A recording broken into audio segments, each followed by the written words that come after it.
ಸ್ನೇಹಿತರೆ ಎಲ್ರಿಗೂ ಶರಣಾರ್ಥಿ. ನಿಮಗೆ ನೋಡಿದರೆ ಗೊತ್ತಾಗಿರ್ಬೋದು, ಇವತ್ತು ನಾವು ಹುಬ್ಬಳ್ಳಿಯ 3000 ಮಠಕ್ಕೆ ಬಂದಿದ್ದೀವಿ. ಇದು ಎಂಟ್ರೆನ್ಸ್ ಹೋಗ್ತಾ ಇದೆ ಒಳಗಡೆ. 3000 ಮಠ ಇದು ಹುಬ್ಬಳ್ಳಿಯ ಒಂದು ಕೇಂದ್ರ ಭಾಗದಲ್ಲೇ ಬರ್ತಕ್ಕಂಥ ಒಂದು ಮಠ. ಹುಬ್ಬಳ್ಳಿನ ಮೊದಲು ಹೂಬಳ್ಳಿ ಅಂತ ಹೇಳ್ತಾ ಇದ್ರು.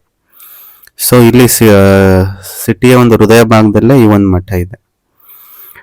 ಕಲ್ಯಾಣ ಕ್ರಾಂತಿ ಆಗುತ್ತಲ್ಲ ಬಸವಾದಿ ಶರಣರ ಒಂದು ಸಮಯದಲ್ಲಿ, ಆ ಕಲ್ಯಾಣದಿಂದ 3000 ಶರಣರು ಬಂದು ಇಲ್ಲಿ ಆಶ್ರಯವನ್ನ ಪಡ್ಕೊಂಡಿರ್ತಾರೆ. ಅವರು ಉಳುವಿ ಹೋಗೋ ಸಮಯದಲ್ಲಿ ಇಲ್ಲಿ ಕೂಡ ಭೇಟಿ ನೀಡಿ ಸ್ವಲ್ಪ ದಿನಗಳು ತಂಗಿರ್ತಾರೆ. 3000 ಶರಣರು ಇಲ್ಲಿ ತಂಗಿದ್ರಿಂದ ಇದಕ್ಕೆ 3000 ಮಠ ಅಂತ ಬಂತು ಅಂತ ಹೇಳ್ತಾರೆ. ಸೊ ಇಲ್ಲಿ ಈ ಮಠ ನೋಡೋಕೆ ತುಂಬಾ ಚೆನ್ನಾಗಿದೆ.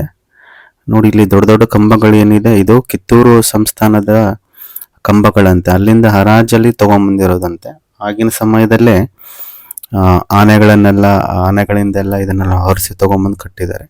ಹೀಗಾಗಿ ತುಂಬಾ ಸುಂದರವಾಗಿ ಈ ಮಠ ಕಾಣುತ್ತೆ. ತುಂಬಾ ಒಂದು ಶಿಕ್ಷಣ ಸಂಸ್ಥೆಗಳು ಕೂಡ ಇದೆ. ಬಸವಾದಿ ಶರಣರ ಒಂದು ಕಾಯಕ ದಾಸೋಹ ತತ್ವವನ್ನು ಇವರು ಮುಂದುವರಿಸಿಕೊಂಡು ಹೋಗ್ತಾ ಇದ್ದಾರೆ. ಇಲ್ಲಿ ಶ್ರಾವಣ ಮಾಸದ ಕೊನೆಯ ಒಂದು ಸೋಮವಾರದಂದು ಇಲ್ಲಿ ಜಾತ್ರೆ ಕೂಡ ನಡೆಯುತ್ತೆ ವೈಭವವಾಗಿ.